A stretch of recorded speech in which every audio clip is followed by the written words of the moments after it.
ছোট ছোট মাছ, ঠিক ওই জায়গাটাতে বর্ডার। আমি এখন যে বাঁশবাগানটায় আছি, মূলত এই বাঁশবাগানটা কিন্তু বাংলাদেশের শেষ সীমানা। এই যে ভাইকে দেখছেন আমার পিছনে, উনি কিন্তু ইন্ডিয়ান এবং এই জমিটা কিন্তু ইন্ডিয়া।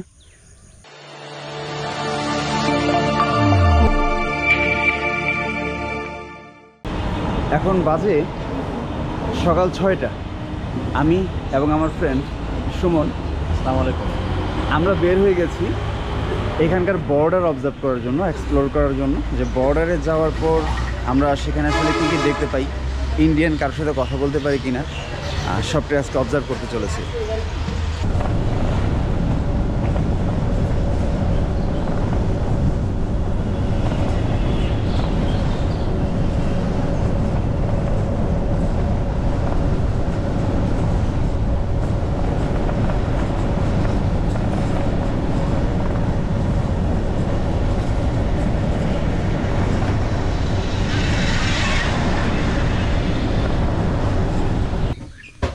এখন আমরা এসেছি লেবুতলা, অসম্ভব সুন্দর একটা গ্রাম। এটার ভিউ আমি যদি পাহাড়, ঝর্ণা, নদী, সাগর, আমি যে কোনো কিছুর সাথে আমি তুলনা করি, এইখানকার ভিউ সবচাইতে সুন্দর। কেন সুন্দর বলছি, গ্রামের মধ্যে যে একটা সৌন্দর্য থাকে, একটা অন্যরকম একটা পরিবেশ, মানে মন শীতল করা একটা পরিবেশ। পাশাপাশি আমি যেখানে আছি এখানেই বর্ডার, ঠিক ওই জায়গাটাতে বর্ডার।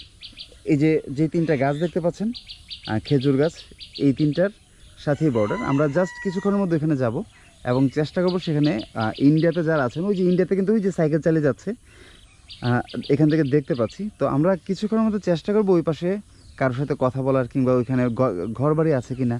আর এইখানকার ভিউটা যদি আমি দেখি, মানে এটা হচ্ছে বিভিন্ন সবজি চাষ, এটা হচ্ছে আপনার মাসকলাইয়ের ক্ষেত করেছে, পাশে হচ্ছে আপনার ধান ক্ষেত, এবং ওই দিকে যদি দেখি এখানে কিন্তু ওই যে ড্রাগন ফলের বাগান, আর এদিকে কিন্তু প্রচুর ফলের বাগান হয়।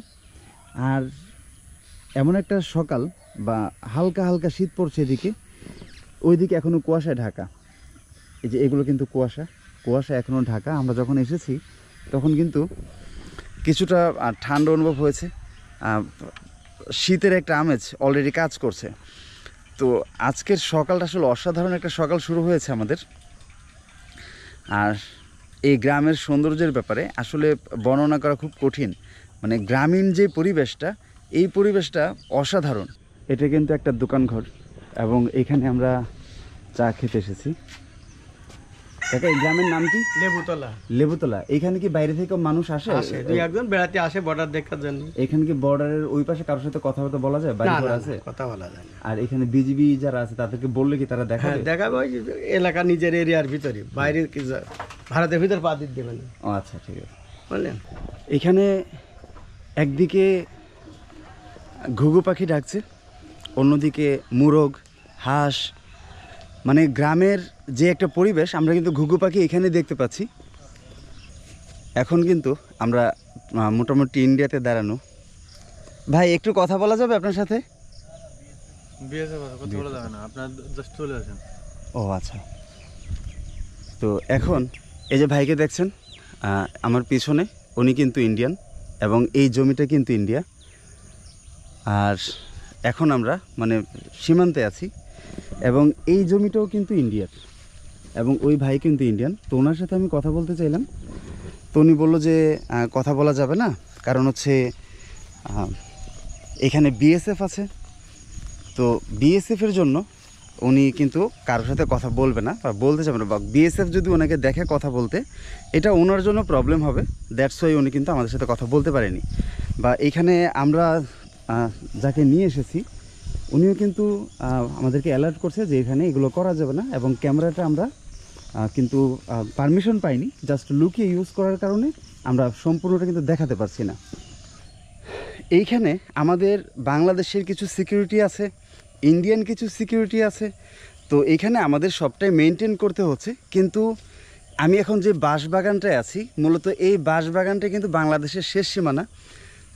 আমি যদি এখন হেঁটে একটু দেখাই আপনাদেরকে, এই যে আপনারা নেটটা দেখতে পাচ্ছেন, এই নেটটা কিন্তু ইন্ডিয়া। মানে এই যে কলাই ক্ষেত্রে দেখতে পাচ্ছেন, এটা একটা কলাই ক্ষেত, মানে একটা কি বলে এটাকে, মাস কালাই ডাল বলে। এই ক্ষেত্রে কিন্তু ইন্ডিয়া, এবং এই নেটটা হচ্ছে ইন্ডিয়ান সীমানা। মানে আমি যদি আপনাদেরকে বলি যে আমি এখন ইন্ডিয়ায় দাঁড়ানো আছি, এই যে পিলার দেখতে পাচ্ছেন, এই যে একটা পিলার, হ্যাঁ, এটা হচ্ছে ইন্ডিয়ান সীমানার একটা পিলার, আর এই পর্যন্তই বাংলাদেশ। আর এই যে যদি বলি তাহলে এইখান থেকে ইন্ডিয়া শুরু। আর যেই জায়গাটা আমি আছি, মানে এখানে এই যে এদিক দিয়ে গিয়ে এই দিক দিয়ে ঘুরে এই বাঁশবাগানটাই বাংলাদেশের একটা শেষ সীমানা। তো এখানে আমি প্রথমবার এসেছি, এবং যশোরে আমার বাড়ি থাকা সত্ত্বেও এখানে কিন্তু আমি কখনোই আসিনি। এখানে আসার পর অনুভূতিটাই অন্যরকম। তো এইখানে দুইজন বিজিবি থাকেন, বিজিবি সদস্য। তো ওনাদের সাথে আমরা কথা বলেছি। আপনারা জানেন যে সংরক্ষিত এলাকাগুলোতে কিন্তু আসলে শ্যুট করা পসিবল হয় না। তো ওনাদের ভাষ্যমতে আমরা যে জায়গাটায় ছিলাম, আপনারা দেখতে পাচ্ছেন যে এখানে কিন্তু বেশ কিছু ইন্ডিয়ান বাড়িঘর আছে, যেখানে কাঁটাতারের এই পাশে তাদের বাড়িঘরগুলো, এবং বিজিবি বলছে যে কিছুদিনের মধ্যে তারা এখান থেকে বাড়িঘরগুলো শিফট করে নেবে কাঁটাতারের ওই পারে। এর মানে হচ্ছে যে ইন্ডিয়ান সরকার তাদের অলরেডি কোথাও না কোথাও বাড়িঘর করে দিয়েছে, এবং তারা এই বাড়িঘরগুলো সরিয়ে নেবে। এবং এইখানে এই কয়েকটা বাড়িঘর থাকার জন্য, মানে ইন্ডিয়ান কয়েকটা ঘর বা ফ্যামিলি থাকার জন্য এইখানে 24 ঘন্টা আমাদের বিজিবির এখানে পাহারা দিতে হয়। এর কারণ হচ্ছে, কারণ তাদের মধ্যে আমাদের মধ্যে একটা তফাৎ আছে, একটা পার্থক্য আছে, কিছু না কিছু নিয়ে একটা বিরোধ লেগে যাবে। তো সেই ইস্যুটা যাতে কোনোভাবে বড় না হয়, এবং এরকম কোনো ইস্যুই যাতে তৈরি না হয়, এই জন্য মূলত কিন্তু এখানে বিজিবি 24 ঘন্টা টহল দেয়, যাতে ওই পারের লোক বা এই পারের লোক তাদের মধ্যে বিরোধ না লেগে যায়। গ্রামে এখনও ঐতিহ্যবাহী কিন্তু লাঠি খেলা চলে, এবং আমরা এই গ্রামে এমনই একটা লাঠি খেলা দেখতে যাচ্ছি এখন। লাঠি খেলা হচ্ছে, এই যে এখানে লাঠি খেলা হচ্ছে।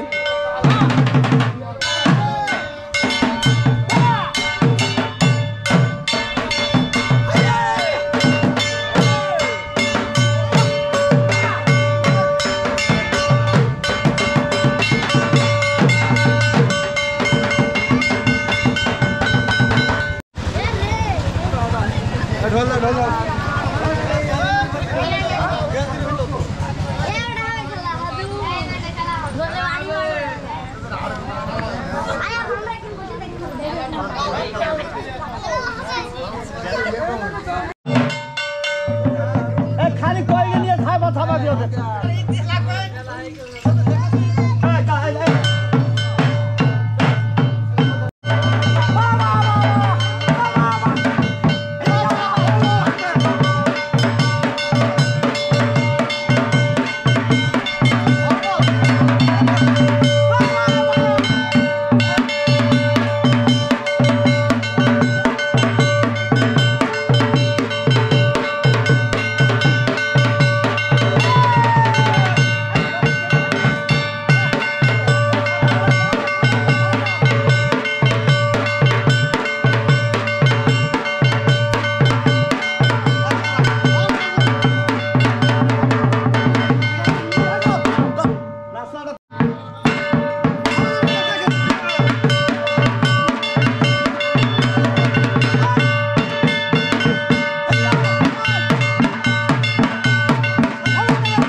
বেবির নাম কি? বাচ্চার নাম কি তোমার? হ্যাঁ? তোমার এই বাচ্চাটার নাম কি? হ্যাঁ? এখন কিন্তু আমরা সেই সীমান্তের বাজারে আছি এবং এইখানে দাঁড়ানোর উদ্দেশ্য হচ্ছে এখানে দেশি কিছু মাছ আছে। এগুলো কি বিলের মাছ কাকা? হ্যাঁ, বিলের মাছ। এই এত ছোট ছোট মাছ, শোল মাছের পোনা। হ্যাঁ,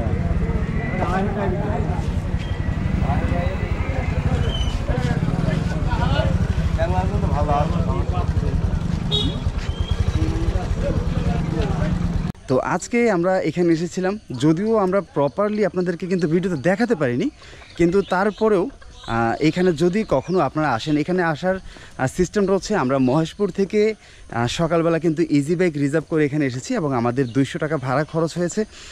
আর এইখানে এমন একটা জায়গা যে আপনি এখানে আসলে একসাথে গ্রামের যেই অনুভূতিটা, গ্রামের যে একটা ফিল আপনার কাজ করবে।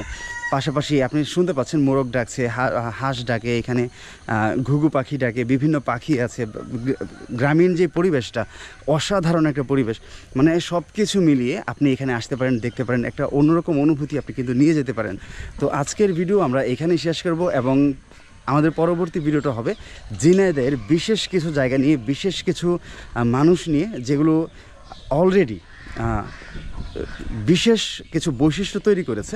বিশেষ করে আপনার এই ভিডিওটি যখন আপনারা দেখবেন তখনই আপনার সেই ভিডিওটা সম্পর্কে বুঝতে পারবেন। তো দেখা হচ্ছে পরবর্তী ভিডিওতে। ভালো থাকবেন সবাই, আল্লাহ হাফেজ।